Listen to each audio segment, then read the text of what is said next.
but we are here to celebrate Chlorine, which was the winner of the McLaughlin-Esstman-Stearns First Novel Prize. And I'm going to hand off to Eugenia Kim, our board chair, to talk a little bit about the prize. And then I'm pleased to welcome Joram Piatigorsky, a former board member who is also one of the judges, who's going to talk a little bit about why this exquisite novel beat out so many others.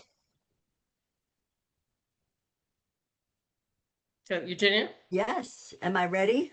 Yes, I am ready.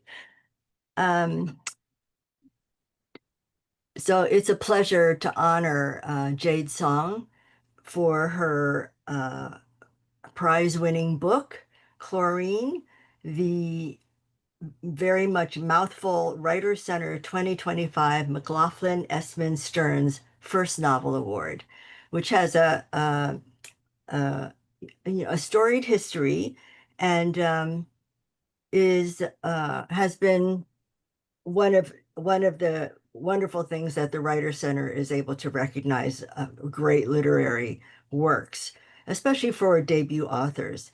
So when I first started reading this book, the thing that beguiled me was its voice, its use of rich language and their unique and contemplative voice. So it was a joy to be immersed in Jade's book, and I look forward to their craft talk with Amy, and especially to hearing how the kinds of struggles they faced in its creation, especially for a first novelist.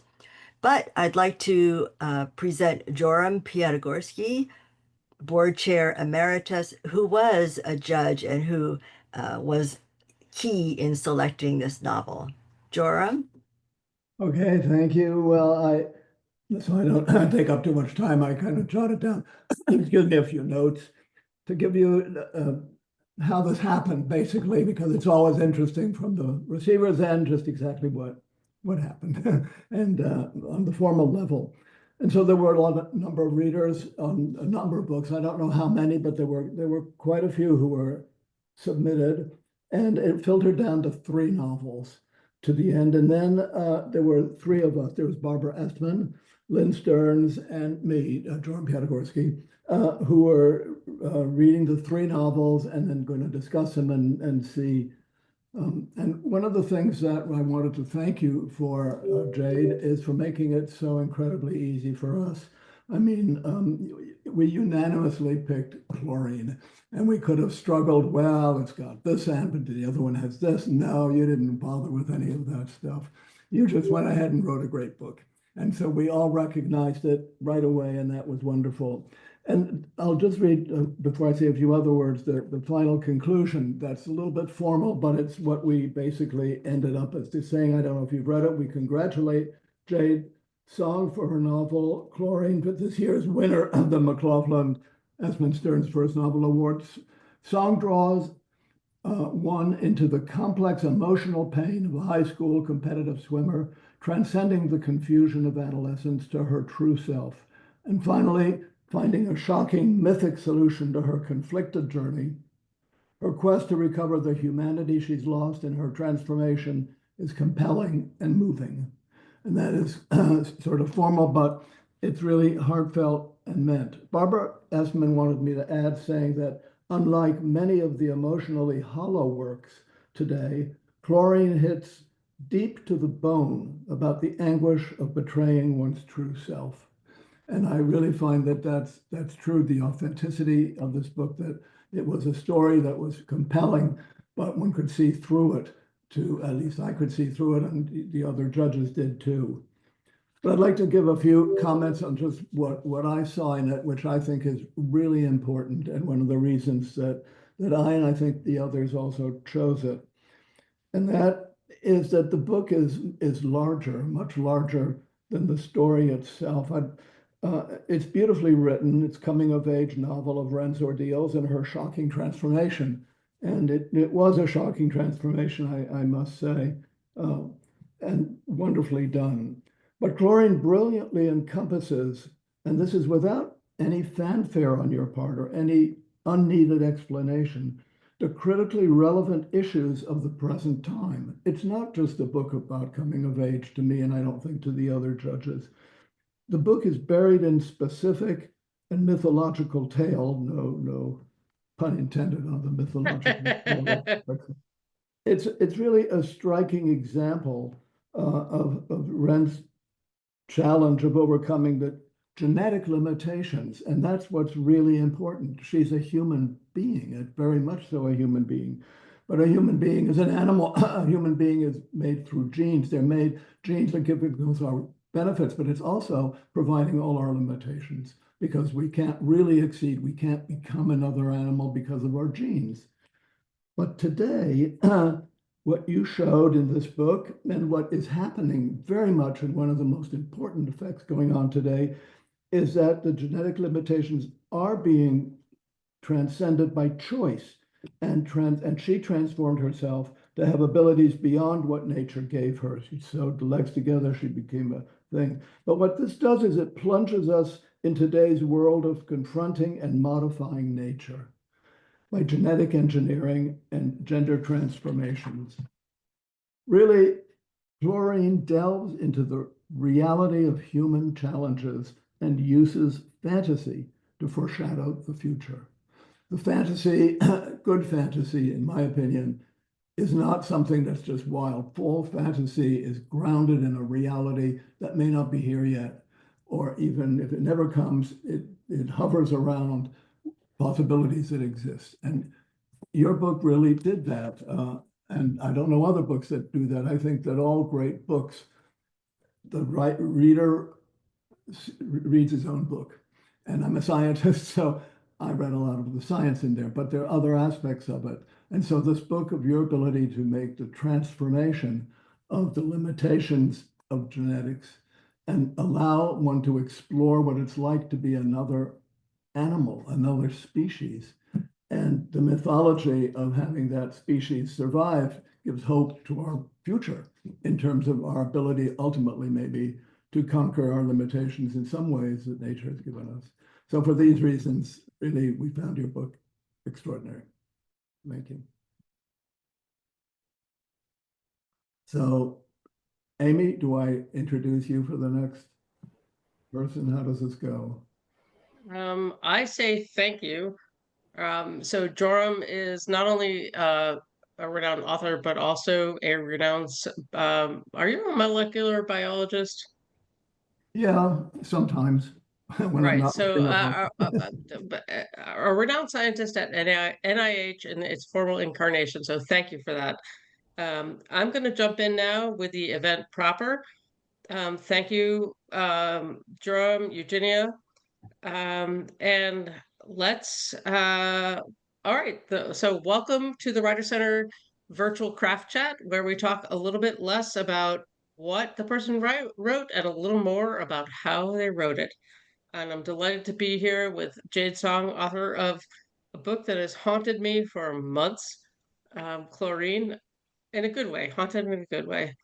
I'm going to ask you to start by reading a few pages from the book.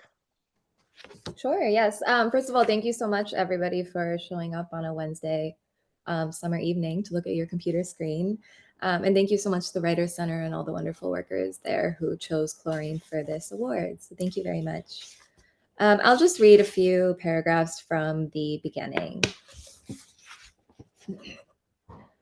Forget what you know about mermaids. For too long, you've been inundated by G-rated fairy tales, the blood and dirt in their original drafts scrubbed clean by salarymen in suits. They sold you false love disguised in pastels. Thanks to them and the cubicle corporations they work for, you think mermaids wear bikini tops made of shells, swim in salt water, and have flowy red hair. You think mermaids desire either to copulate with two-legged male sailors or lure them to their watery deaths, always or, never and. You think mermaids hate their bodies and their tails, though these are the parts of them that hold their power. You think mermaids have no power. You are wrong.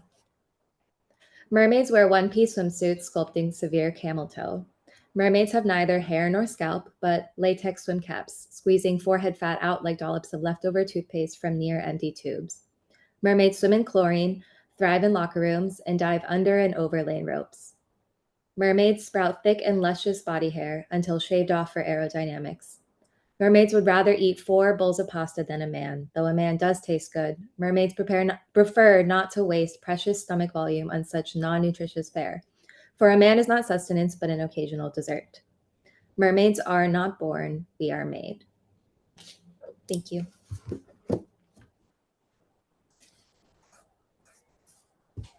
Thank you. All right, we're going to jump in with a favorite Writer Center question. Who the heck are you? Yeah, I'm Jade. I live in New York. I was born in Pittsburgh, where the book takes place. I'm a writer and an artist. I was a competitive swimmer for 12 years, which is some of that experience is obviously in the novel. Now I go for a lot of walks and I pole dance for a workout, so I'm no longer swimming. But I do still really enjoy the beach. The water there is very fun to be in. So hats off on pole dancing, which I hear is ridiculously hard. Yes, do. but it's fun.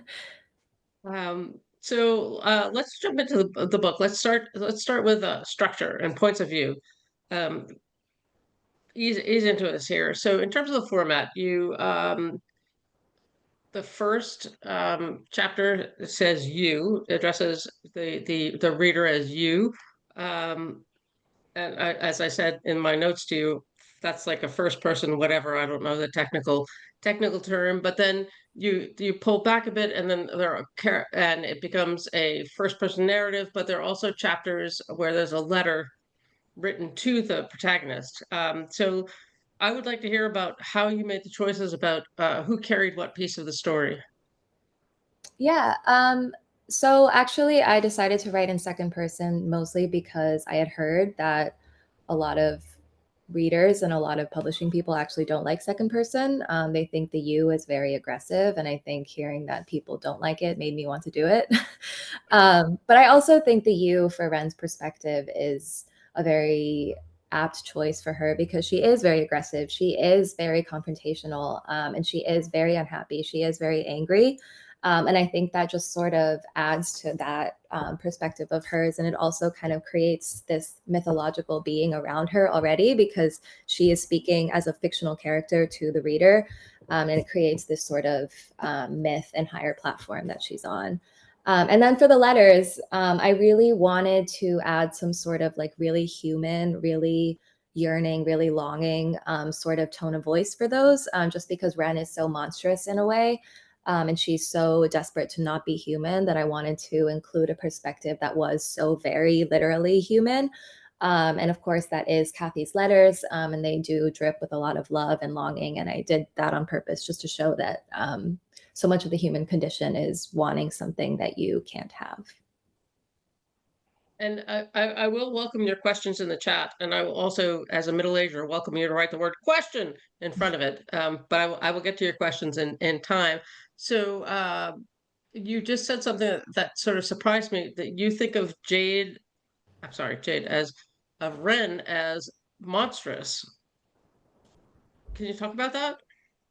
Yeah. Yes. Also, please feel free to add any questions. I'm happy to answer anything. I mean, I think monstrous is a compliment. I think, Okay. yeah. So to me, it's a compliment. I think because especially in the book, humans are portrayed as having all of these negative features and doing all of these negative, horrible actions. And so I think, especially as a queer person, especially as a child of immigrants, I think there's a lot of pride in being deviated from the norm. And then, of course, obviously, what is deviated from the norm? It's a monster. It's somebody who isn't normal per se. And to me, I think there's a lot of pride in that. So that's interesting that you say that, because we just had a craft chat an hour ago with Viet Nguyen, the Pulitzer Prize winner, who was talking about the whole idea of other, and when you're talking about like perspective, were you're Chinese American, yeah? So how did that play into how you felt about who your audience was going to be? Yeah, I mean, I felt my audience was going to be my friends and other people in my community. So mostly queer people, mostly people of color.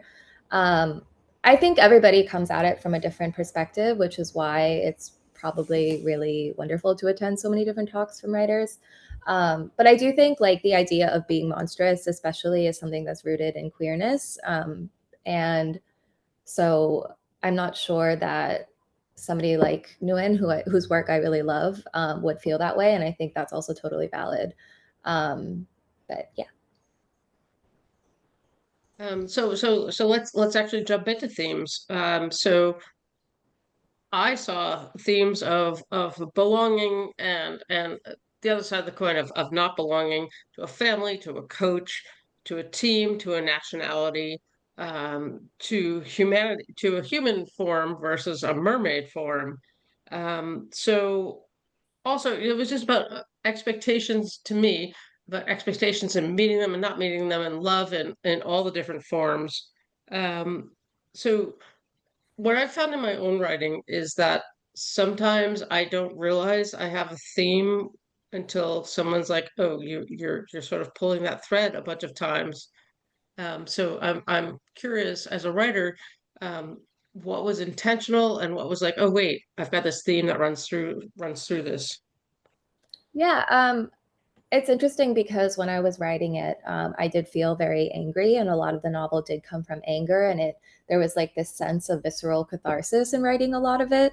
Um, but I think like looking back now and I mean, I wrote this in 2020, so it's been 5 years. And I think I've grown a lot since then. And I think looking back now and thinking about the story, there's actually a big thread of like community and searching for belonging. And I know that that might seem strange because, sorry for the spoilers, because Ren does run away or swim away from humanhood, and she swims away from somebody who professes to somewhat love her.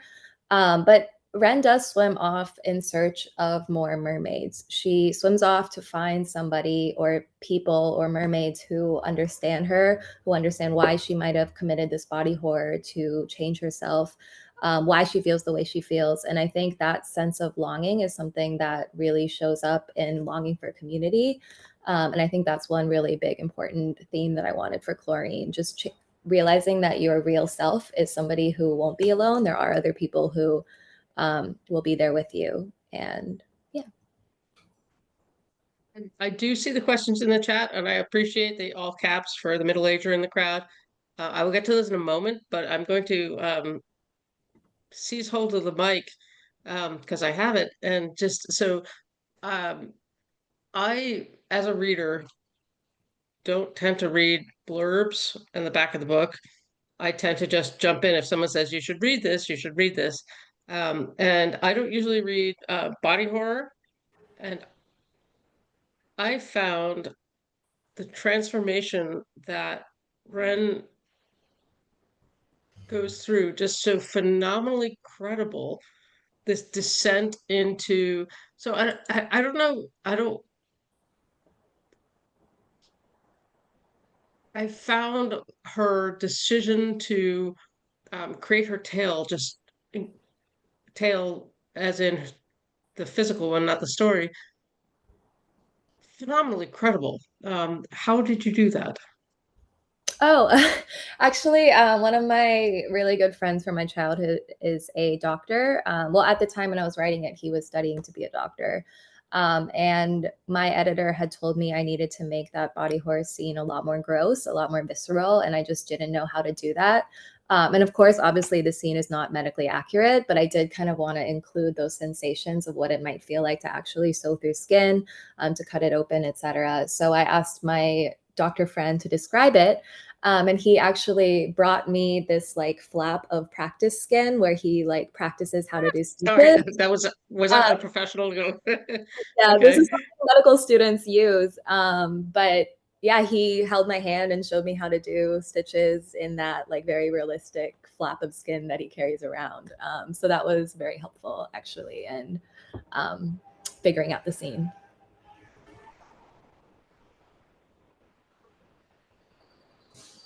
what I want to hang you upside down by your ankles and shake you and have you tell me is, how did you make me, as an unsuspecting reader, find that so completely credible a decision for the protagonist to make? How did you drop the breadcrumbs of her suffering, but also her like she thinks this is just going to vindicate her, and I feel like you walk that balance beam um, underwater.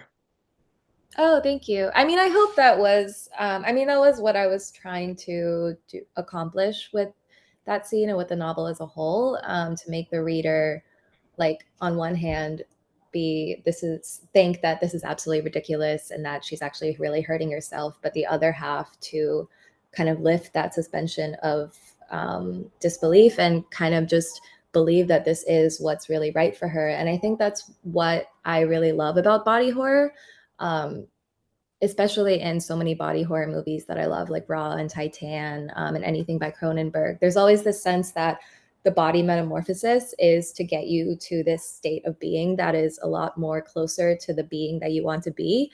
And so, even if other people look at you and think you're weird, think you're messed up, think you're crazy for doing that, it is what you want yourself. And I think that sense of, okay, no matter what other people think, I'm going to do what is best for me. I think that's a very powerful state of mind.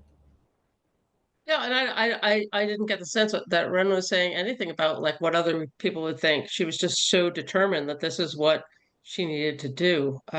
So thank you. I want to jump into the chat. I have pages of questions, but also I want to jump into the chat. So, question: how old were you when you started writing Chlorine? How long did the process take? I started writing in 2020. So I was 24, I think. Um, yes. And the process um, it took me about a year, I think, to write the first draft and to find an agent. And then I think publishing takes a while. So I think from after selling the book, it did take 2 more years. So I feel like I've lived with the book for a very long time. Yeah, there is that moment where you shut the cover and the dust puffs up, and you're like, yeah, I'm done. Yes. Um, question. I'm curious about the deeply internal voice of the narrator. Both the imagery and tone have brevity, yet are weighted. Do you have a background in poetry? From where does this voice derive? Thank you so much. I wish I had a background in poetry. I feel like poets are really, they just do magic. And I feel like novels that are written by poets always carry this extremely like emotional weight to the sentences that I feel like I could never do. Um, but where does the voice derive? Um, Honestly, I think when I was writing the novel, I think the voice was deriving a lot from anger. And I think that's what gives Ren this sense of like confrontation, this sense of aggression, that she's very angry about what has happened to her, but she's also very proud and haughty about who she has become. And I think that is where the voice derives from.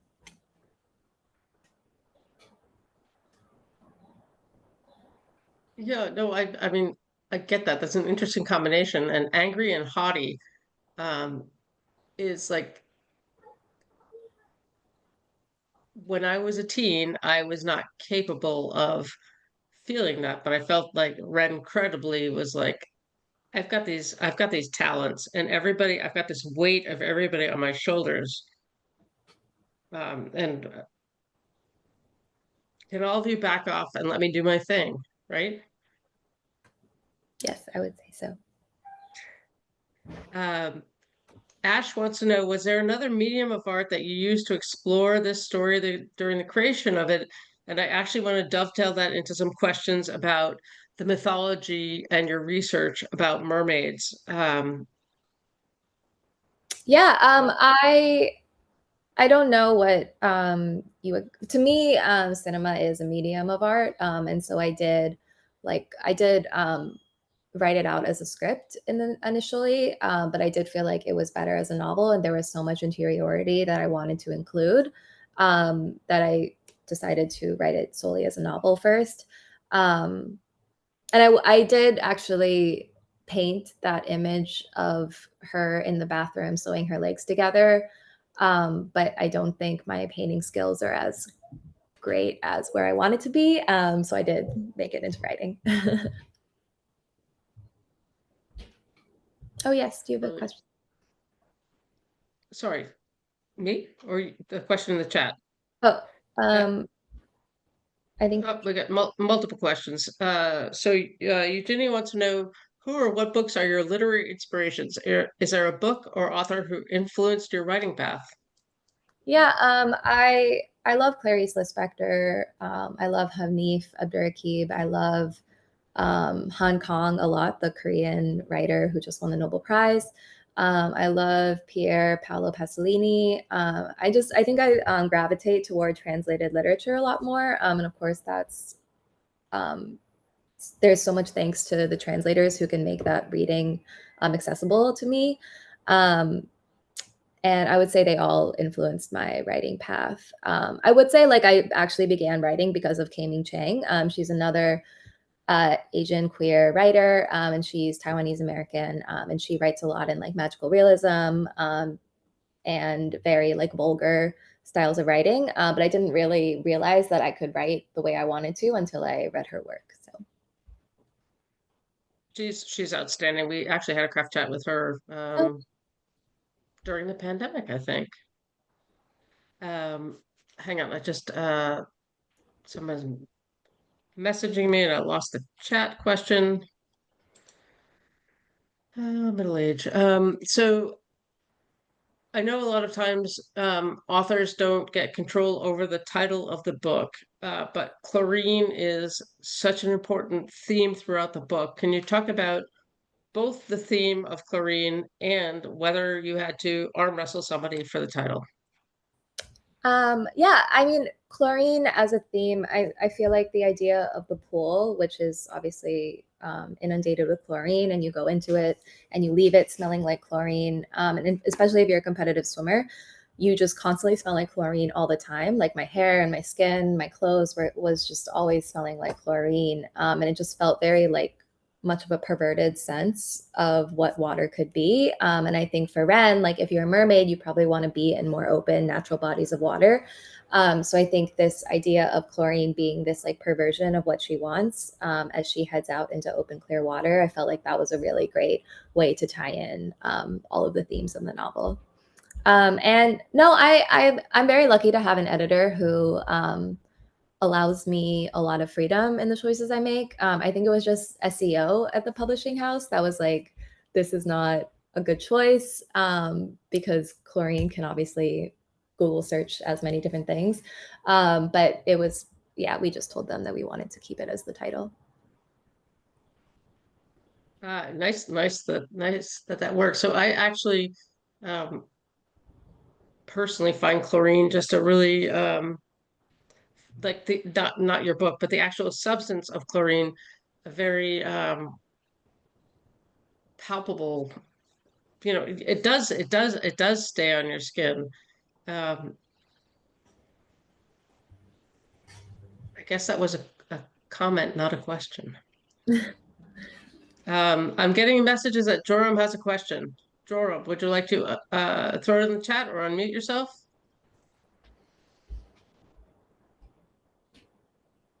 Hang on. Joram, can you unmute yourself?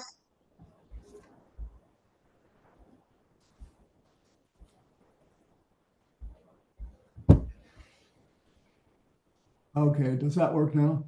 Yep, there we go.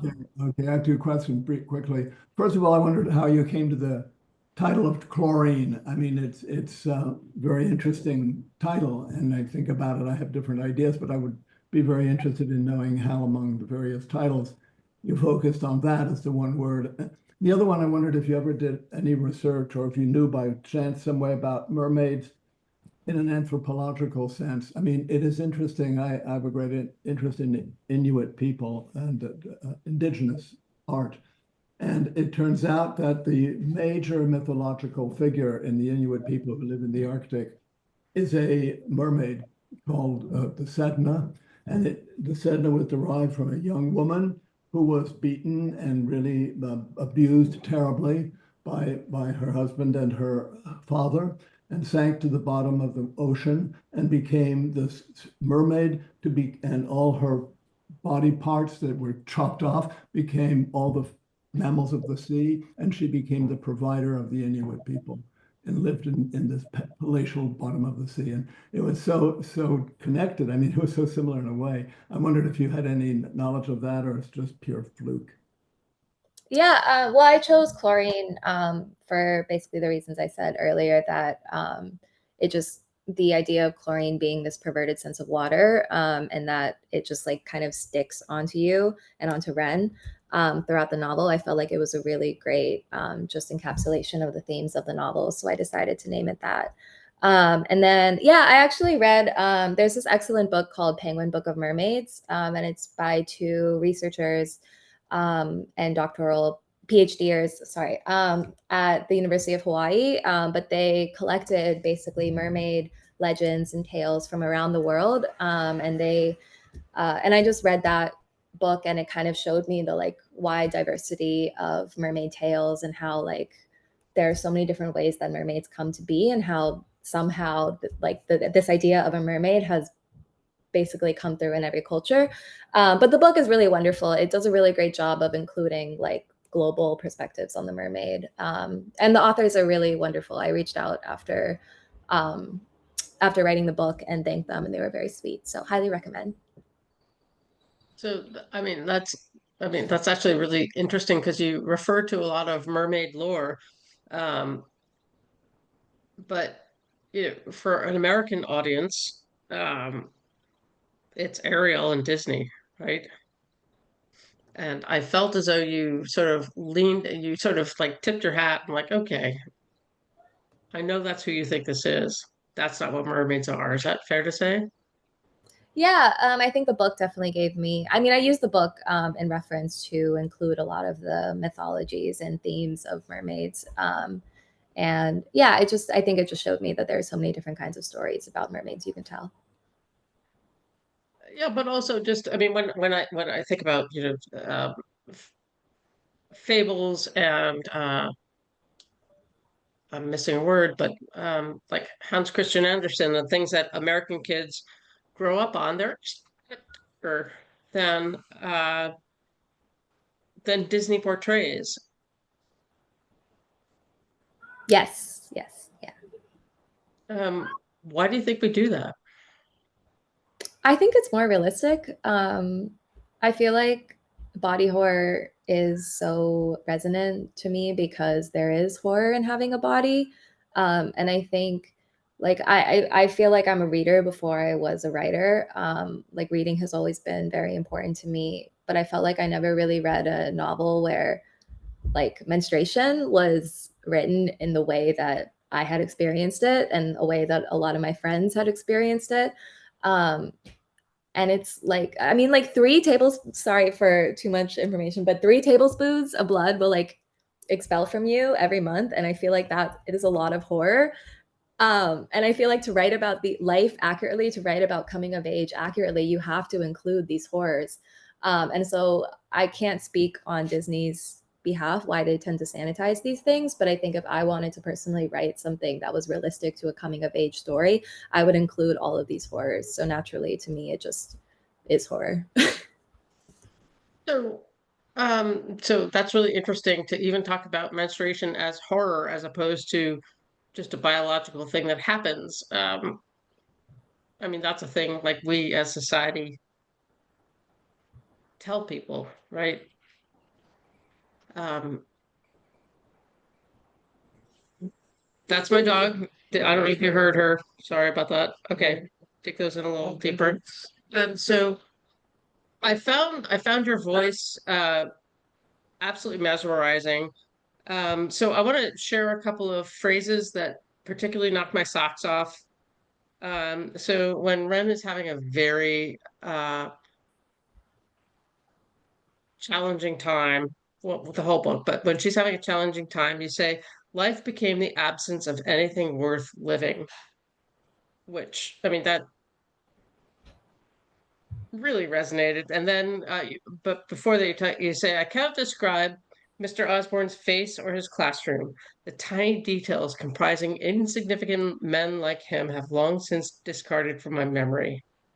I have a friend who talked about my own manuscript and said sometimes when you work with editors, they polish and polish and polish until the shiny edges of what you wrote that was special kind of get dulled.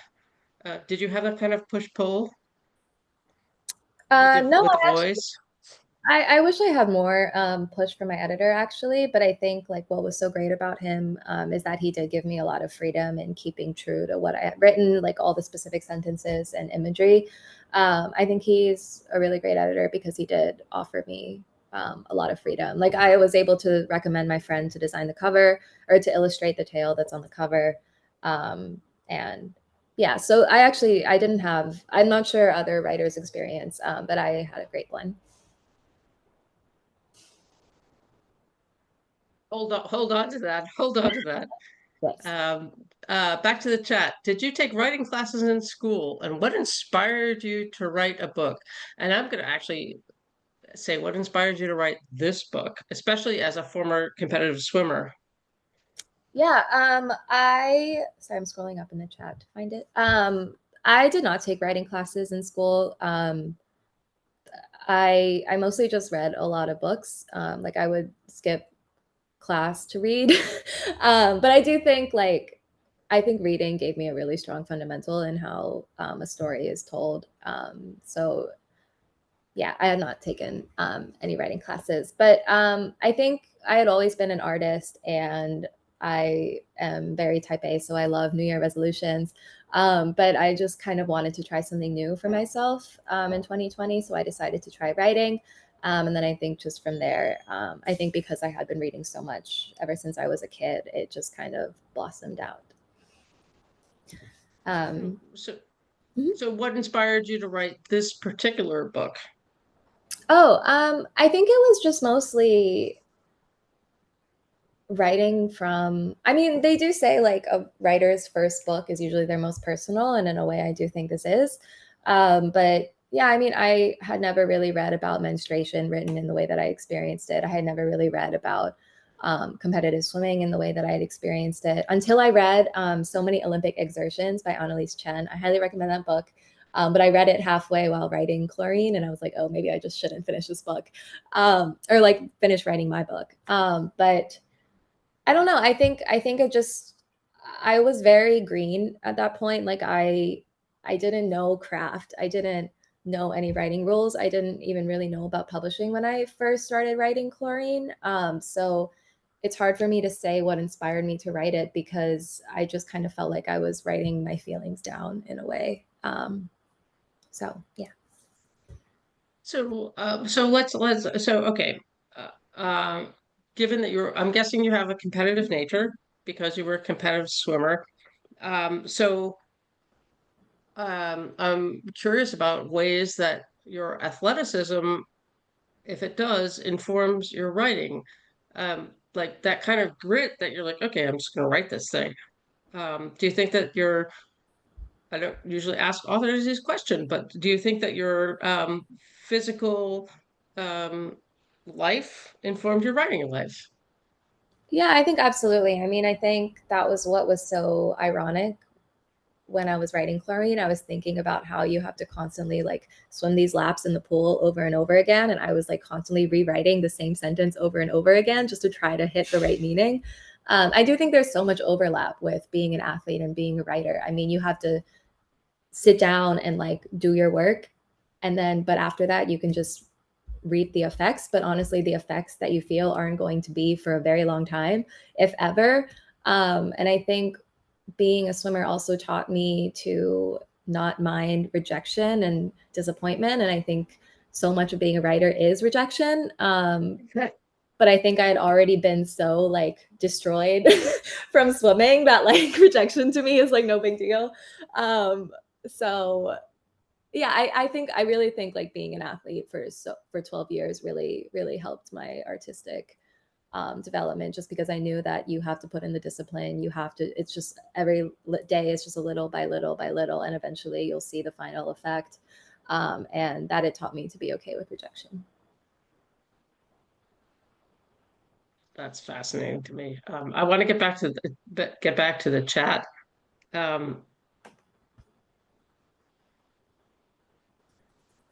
Before I do, I just want to know, did you have a terrible coach to whom you handed the book? I did not hand them the book, no. Okay. Okay, we'll leave that. We'll leave that for another day. Okay, it's not unusual for writers to learn something about themselves after producing a novel. Besides working through anger, what did you learn about yourself as both a writer and an artist? Ooh, that's a great question. Thank you. I feel like I learned a lot. I learned that I love making art and I hate selling art. Um, I learned that I can do it. I think for so long I wanted to be an artist and I was making art, but I didn't think I was an artist. But I think it really taught me that I am an artist, which I think is that sort of self-validation is everything in a way. And I learned that no matter how much I want to just stay at home and write and read, I need to be out in the world with my friends and my community, being an active member in the world to make good art. I mean, that's so interesting because I mean, one of the things I personally talk about at the Writer Center a lot is when people, there's that self-doubt of, am I an artist? Am I a writer? And what is it going to take for you to believe in your own craft? Um, which I'm going to fold that into the next question, which is, thank you so much for chatting with us. Huge fan of Kaming Chang. I see you. I'm with you there. During the writing process, how did you work with where you chose to shift meaning or subvert expectations? Like how the theme of the pool changes from a set of power to a sort of cage for Ren. I love that. Very explicit at the end, or more subtly when she fails, DQs at her swim meet, disqualifies at her swim meet, and her perspective seems to flip turn. Oh my God, what a chlorine related question. Were there other similar inflection points that you play with in the book? And that's a lot to unpack there. Yeah, thank you so much. Wow. I feel like sometimes readers see more than the writer. Right? I mean, that's a beautiful question. Yeah, thank you. Subvert expectations. I think that, I mean, if we use your example of the pool, I feel like so much of the day to day is just that. It's the day to day. And that day to day can be amazing one day and it can be absolutely horrible the next. And I feel like what, how you choose to feel about it is what really matters. So for Ren, when she's in the pool, like for herself, that pool and that water can be this like amazing sense of pride. It can be this great sense of reward. But because she's there all the time, it can also be this horrible place of like trauma, of loss. And I think the way that Ren decides to kind of take that pool and that water into her own hands is a really great sense of reclamation for her daily self. Um, I'm not, I'm sorry. I feel like your question is smarter than my answer. It's a Yeah. really good question. Take your time. I don't know if there were other similar inflection points that I played with in the book. I do know the locker room to me was really important because it's where like so much vulnerability happens between teammates. Because like you are changing, you are literally naked, but you're also kind of talking before practice, you're talking after practice, you're talking before a swim meet, during a swim meet, after a swim meet. And depending on what's happening in practice and swim meet, that's like where a lot of vulnerabilities are shared. So I think making sure that in the locker room, like Kathy and Ren are kind of having a lot of these vulnerable moments. I think that was really important for me. And then when Ren finally transcends, she's in the locker room, she's alone, but to her, like this is her glory moment. I think keeping that setting as a place of vulnerability, but also as a place of reward, was really important for me. So that's really interesting. You've got the pool and the locker room as these places, these double-edged swords. I'm not sure I felt that quite so much about her home life. Right? She's up in her room, but I didn't feel that juxtaposition the way we're talking about it now. Yeah, I mean, Where she had I actually cut a few scenes of the home where, for example, Ren is pasting up the mermaid illustrations that she has. But I do think like the home for a lot of us in real life also is a place where we share it with other people, but it's also a place of like our own protection. So like Ren will sit in the living room with her mom and kind of like share this experience with her mom, but then she'll go up into her room and have this like own private cocoon where she can like dream about mermaids, she can practice sewing, and she can kind of be with herself. So there's a sense of like sharing her world with her mom, but also having a big sense of privacy. So I think the home is also a place where those juxtapositions lie. Thank you. Oh, I love this question. How did you stop those visceral body horror scenes from being reduced to a spectacle for the reader viewer? As an amateur writer, I find it challenging to ethically render violence without becoming a stage for voyeuristic entertainment. And that gets to what I was saying at the beginning when I was fangirling, just about how you brought us credibly into body horror. How did you Yeah, make it not a spectacle? Because we cared about her. I mean, I think that's a really wonderful question. I feel like as long as you include emotion and reasoning for the violence, then that provides justification for it in the story.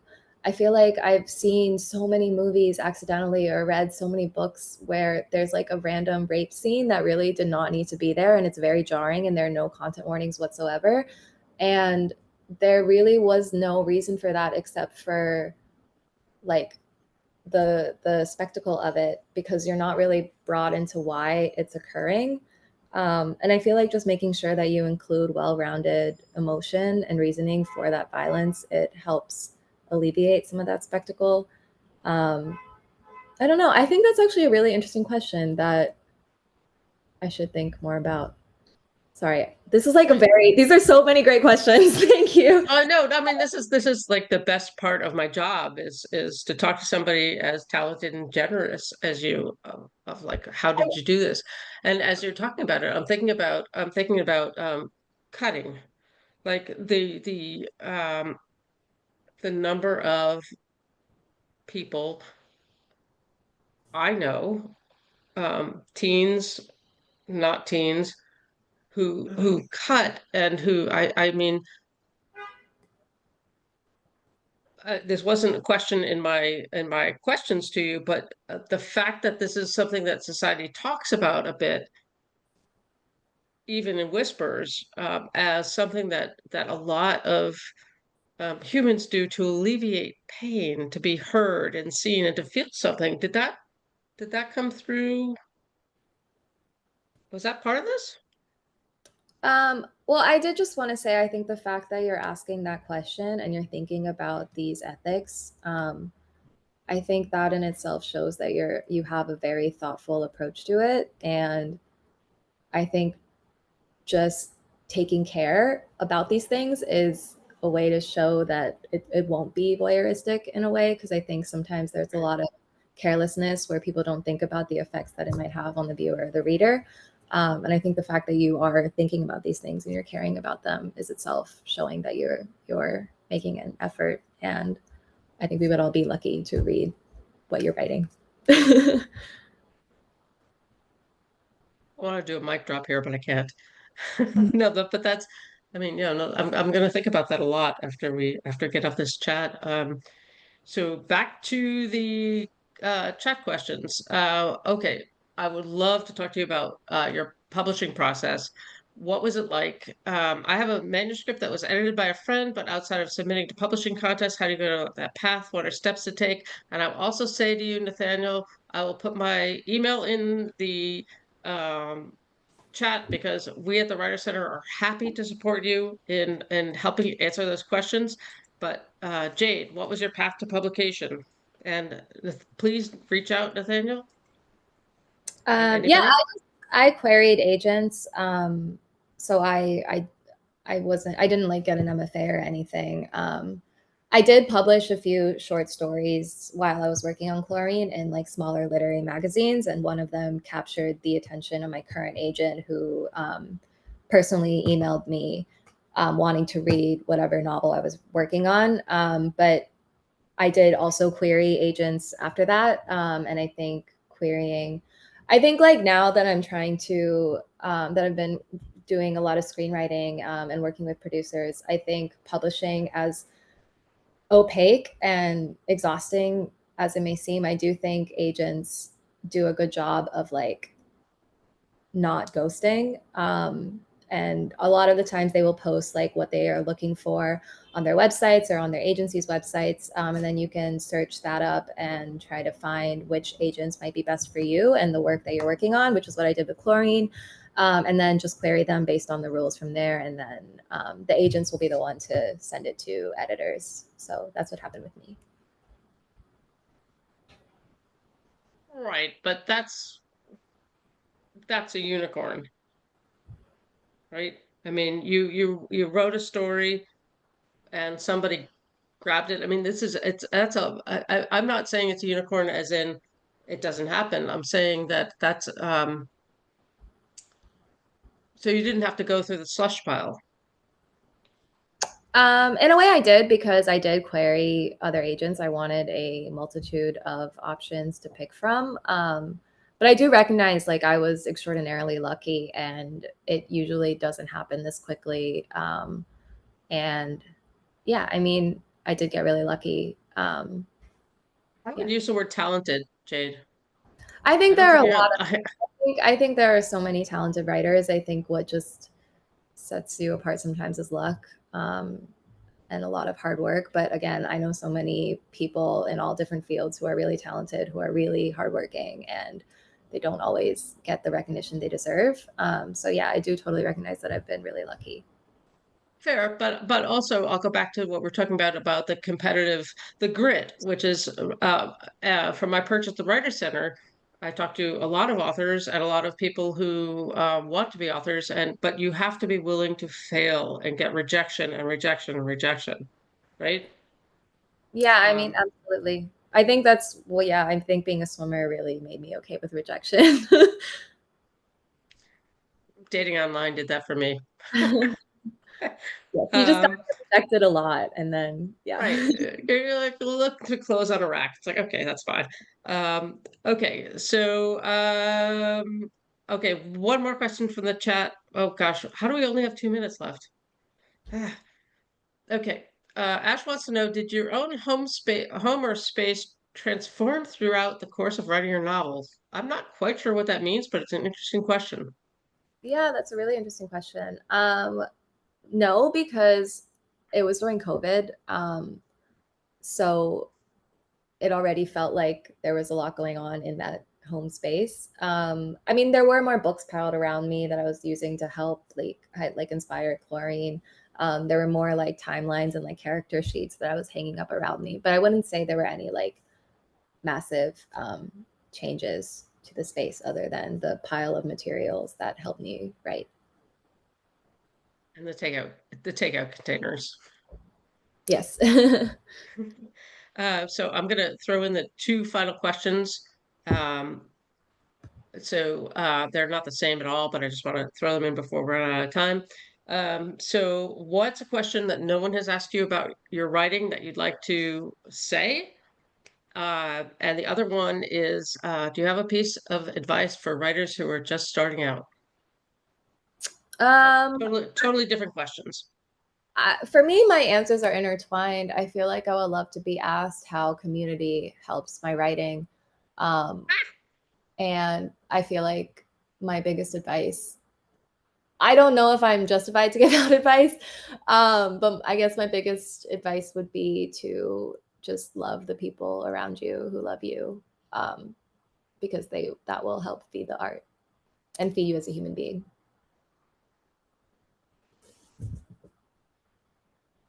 And that's a wrap. Jade, thank you so much. I cannot wait to read. You have 2 books on tap. Yes, I have another novel coming out March next year. I hope we can chat again.